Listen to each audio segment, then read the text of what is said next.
Ang laban ay papalapit na. Sa mga nangyari sa Chapter 270 ng Sakamoto Days, isang bagay lang ang malinaw, magiging mabangis ang paparating na chapter. Kaya ngayon, pag-uusapan natin ang lahat ng mga posibleng mangyari sa paparating na Chapter 218. Anong klaseng laban ang mangyayari? Sino ang posibleng tumamba? May mga sekreto ba tayong mabubunyag mula kina Uzuki, Sakamoto, at sa buong JAA? At magsisidat-in na din ba ang mga kasamahan nila Sakamoto para roomsback? Tara, simulan na natin ang ating prediction breakdown. Pero bago nga tayo magsimula ay kung bago ka pa lang sa ating channel ay baka naman maaring mahingi ang iyong suporta sa pamamagitan ng pag-subscribe sa ating channel dahil sobrang laking tulong na niyan at pakiclick natin yung notification bell para lagi kang updated sa mga bago nating uploads. So simulan na natin. Unang-una sa listahan ng mga inaabangan, ang inaasam-asam na labanan sa pagitan ni Taro Sakamoto at Kei Uzuki. Sa last panel ng Chapter 217, dumating si Sakamoto para iligtas sina Shin at Atari, at hinarap niya mismo si Uzuki.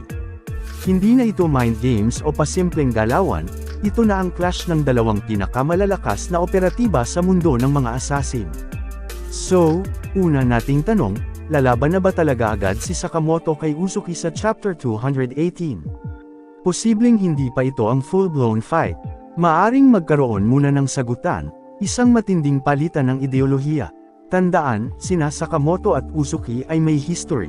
Magkaiba ang pananaw nila pagdating sa pagpatay. Si Sakamoto, gustong protektahan ang pamilya at mabuhay ng tahimik. Si Uzuki naman, nais buwagin ang sistemang bumuo sa kanya, ang JA.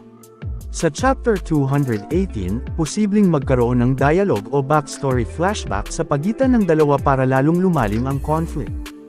Pangalawa, ano ang magiging role ng Order at ng Slur Group sa chapter na to?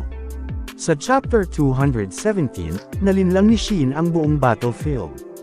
Ginamit niya ang thought manipulation para ilihis ang atensyon ng mga kalaban kay Uzuki. Dahil dito, nagkaroon ng temporary na alliance sina Aoki, Kumanomi, at iba pa laban kay Uzuki. Pero sa Chapter 218, posibleng magkaroon ng split sa alliance na yon. Tandaan natin na ang Order ay hindi lang basta sunod Sun Yuren. Bawat isa sa kanila may sariling layunin, lalo na si Aoki. Kaya posible na habang naglalaban sina Sakamoto at Uzuki, ay may isa o dalawang miyembro ng Order na tatangkain ding pumatay kay Uzuki, o kaya, kay Sakamoto mismo. Pangatlo, si Shin at Atari. Ngayon na nakatakas na sila pansamantala, anong susunod nilang hakbang? May apat na mga posibilidad ang pwede nilang gawin. Una, manunood sila mula sa malayo at pag-aaralan ang sitwasyon. Pangalawa, maghahanap sila ng paraan para makatulong kay Sakamoto habang hindi pa sila ni-detect ulit. Pangatlo, baka si Shin, dahil sa limited na gamit ng kanyang powers, ay biglang mawalan ng lakas o tumamba. Tandaan, hindi madali ang ginawa niya sa Chapter 218, naisip niya lahat ng moves ng kalaban at ginamit ang thought manipulation sa napakakomplikadong sitwasyon. Ang pang-apat sa prediction natin ay si Gozo. Huwag nating kalimutan na si Gozo ang gumamit ng electric pulse para patigilan ang lahat ng galaw ng mga assassin. Posibleng siya rin ang maging game changer sa Chapter 218.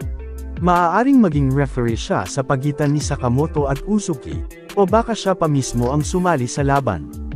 Pero higit pa dyan, malaki ang tsansa na si Gozo ay may itinatagong loyalty. Baka hindi siya 100% loyal sa JA, baka siya ay isang double agent, o may sariling plano sa buong kaguluhan. At ang pinakahuli nga nating teorya na sa tingin kong pwedeng mangyari sa paparating na Chapter 280 ng Sakamoto Days ay ang pagdating nitong sila Negumo at ng mga kasamahan nila Sakamoto para roomsback sa magiging matinding sagupaan, Order members laban sa Sakamoto Group. Matinding sagupaan ang matutunghayan natin kung sakali man na magsidat-in na din sila, and remember na tumiwalag na din sa grupo ni Uzuki itong sila Hosorugi at Shishiba, kaya maaari nga din nating masaksihan sa Chapter 218 ng Sakamoto Days yung pagdating nitong dalawa nato, talagang matinding sigupan yung magaganap kung talagang mangyayari yan. So ayan, yan ang mga prediction natin para sa paparating na Chapter 218 ng Sakamoto Days. Malinaw na sobrang daming pwedeng mangyari, mula sa isang matinding laban, pagbunyag ng sekreto, hanggang sa mga unexpected betrayals.